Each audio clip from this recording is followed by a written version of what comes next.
আজ পর্যন্ত কোনোদিন মুসলমানদের উৎসব শবে বরাত একটা হিন্দু মসজিদে দেখার জন্য আসলো না।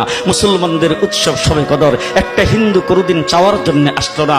মুসলমানদের উৎসব রমজান মাসের রোজা একটা হিন্দু কোনোদিন তোমার সাথে সমাজ করার জন্য রাখলো না। একটা হিন্দু কোনোদিন তোমার ঈদের নামাজে আসলো না। একটা হিন্দু কোনোদিন তোমার সাথে জুমার নামাজে অংশগ্রহণ করলো না। তোমাকে দেখার জন্য পর্যন্ত আসলো না। তার কারণ হলো হিন্দুরা মনে করে এটা মুসলমানের উৎসব, আর তুমি মুসলমান হইয়া হিন্দুর দুর্গা পূজায় কিভাবে গেলা? তোমার কি হয়ে গেল? তোমার কি লজ্জা শরম তুমি ধুয়ে ফেলে দিয়েছো? তোমার কি কোনো লজ্জা শরম নাই?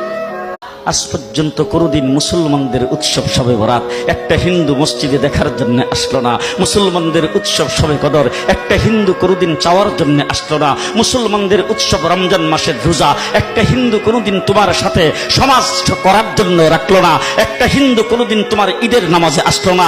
একটা হিন্দু কোনোদিন তোমার সাথে জুমার নামাজে অংশগ্রহণ করলো না। তোমাকে দেখার জন্য পর্যন্ত আসলো না। তার কারণ হলো হিন্দুরা মনে করে এটা মুসলমানের উৎসব, আর তুমি মুসলমান হইয়া হিন্দুর দুর্গা পূজায় কিভাবে গেলা? তোমার কি হয়ে গেল? তোমার কি লজ্জা শরম তুমি ধুয়ে ফেলে দিয়েছো? তোমার কি কোনো লজ্জা শরম নাই?